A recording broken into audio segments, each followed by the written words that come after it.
So let's get started talking about our epithelial tumors. You will notice that some parts of this table are more beefy than others, and that's just because depending on the tumor type, our test writers are going to care a lot more about certain characteristics. So I roughly have it broken down into the epidemiology and presentation of the tumors, and then the tumor characteristics, and then some images or histopathology that you might encounter on test day. So let's go ahead and get started by talking about our serous cystadenomas, which tend to be relatively benign, and these are just going to be fluid producing tumors that arise from the epithelium.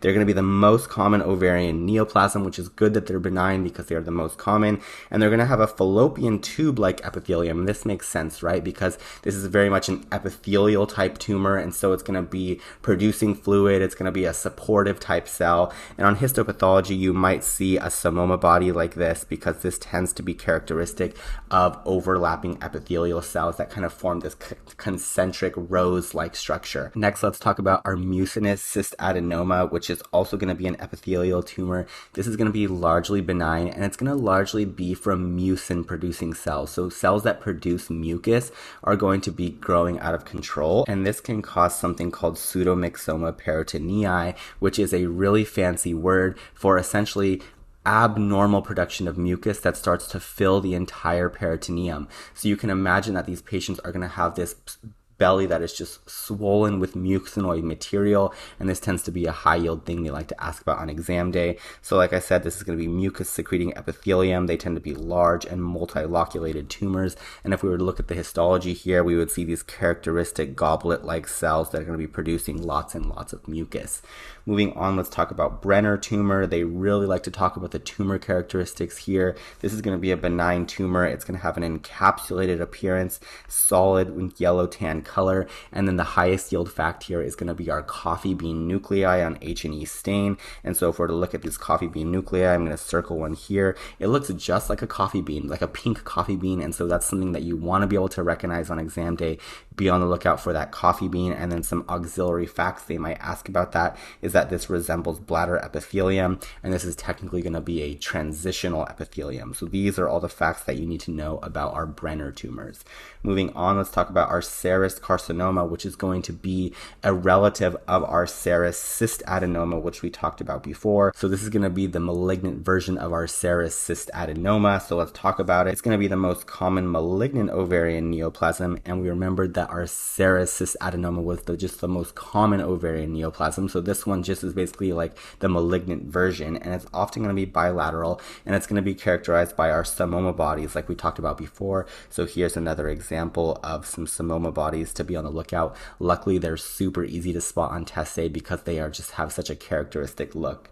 Finally, we're going to talk about our mucinous carcinoma, which is going to be the malignant version of what we talked about before, and it's going to be metastatic from other GI tumors, classically the appendix, and it can cause our pseudomyxoma peritonei. So in terms of organizing these tumors in your mind, it's important to know that these two that we talked about in the beginning are going to be the benign versions of the malignant ones down here at the bottom. And then if you can recognize Brenner tumor and know all of its special cellular characteristics, you should be good to go on test day. Let's move on now to talk about our germ cell tumors. And if you remember, our germ cell tumors are coming from our egg type tissue, and so they're going to be able to differentiate into a lot of different things. Let's start by talking about our mature cystic teratomas, also called our dermoid cysts. These are really, really cool because they can turn into a bunch of different tissue types. So this is going to be the most common ovarian tumor in young females, and they're going to result in large tumors that can put them at risk for pain and torsion. So that's something to have on your differential. And they can also cause hyperthyroidism because they can actually make tissue that resembles thyroid tissue that is going to go on to produce hyperthyroid effects. And this is something called struma ovarii. And so in terms of our cystic mass, in terms of our tumor characteristics, it's going to have all three germ layers. So we're going to be describing this as heterogeneous because it's going to have endoderm, mesoderm, and ectoderm. And this can present as things like hair and teeth and sebaceous tissue. And then a special type of mesodermal tissue is going to be our struma ovarii, which is going to go on to resemble thyroid tissue. It can produce thyroid hormones, which are going to lead to hyperthyroidism. So here in our picture, you can see that this is a tooth, and you can see some hair as well as some sebaceous fatty tissue. So all three layers are present here. This is really interesting. And then here is a picture of our thyroid-like mesoderm, which can go on to make thyroid-type tissues.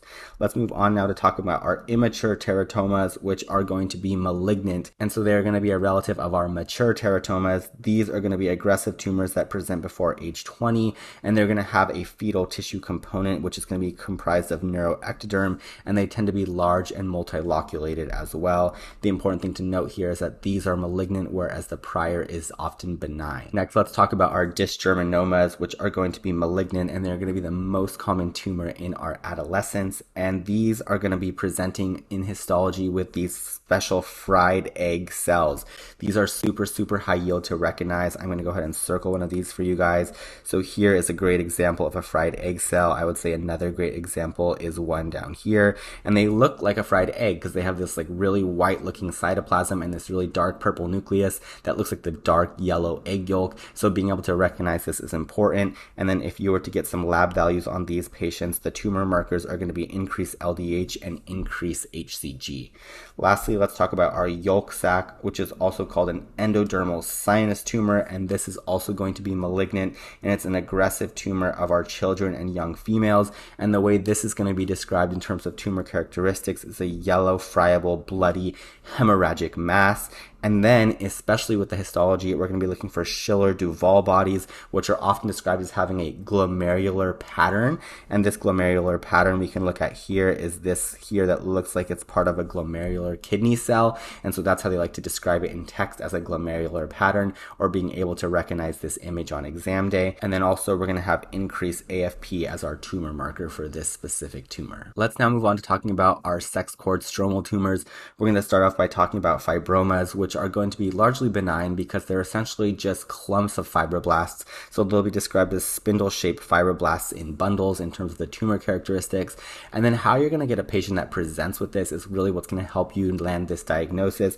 And it's going to be Meg syndrome. And this is a combination of ovarian fibromas, pleural effusion, and ascites. So you're going to get a patient who presents with this pulling sensation in their groin, and this is from the fibroma. And then they're going to also have complaints related to their lungs and their abdomen, and you're going to like do some imaging or like an x-ray, and you're going to see effusions in these areas, and it's that triad that is going to be characteristic of Meg syndrome. So the fibroma plus the effusions in two places, and this should lead you to catch this diagnosis on test day.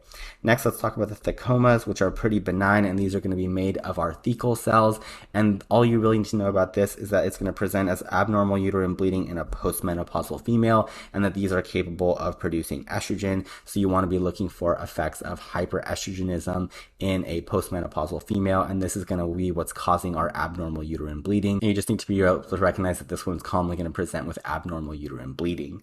Next, let's talk about our Sertoli-Leydig cell tumors, which are going to be benign, but these are interesting because they heavily produce androgens. So the androgen producing effects here are going to lead to things like virilization and hirsutism. They can cause male pattern baldness because we're producing a lot of estrogen, which can convert into testosterone, and the testosterone can convert into DHT, which we know can lead to balding in our male patients, but this can also happen in our female patients. And it can also cause clitoral enlargement because we know the external genitalia are very sensitive to strong androgens like DHT. So these are two effects you can expect to see in this type of tumor. In terms of characteristics, it's going to be a small tumor. It's going to be described as gray, yellow, or brown in color, and we're going to expect to see a testicular type histology here because these are going to be Sertoli-Leydig type cells.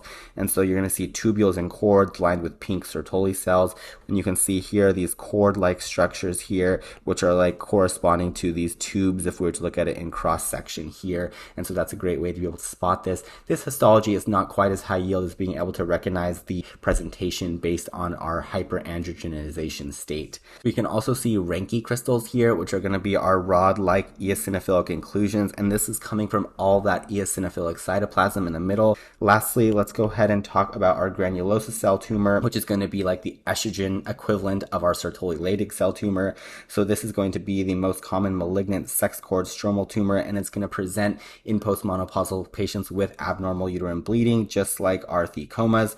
However, this is also going to present in children. So our children here can have precocious puberty, breast tenderness, increased testosterone, increased estrogen. This all makes sense, right? If we have a tumor composed of granulosa cells, these granulosa cells are just pumping out hormones, and these hormones are going to go on to cause things like abnormal uterine bleeding in a postmenopausal patient or precocious puberty in a premenopausal patient.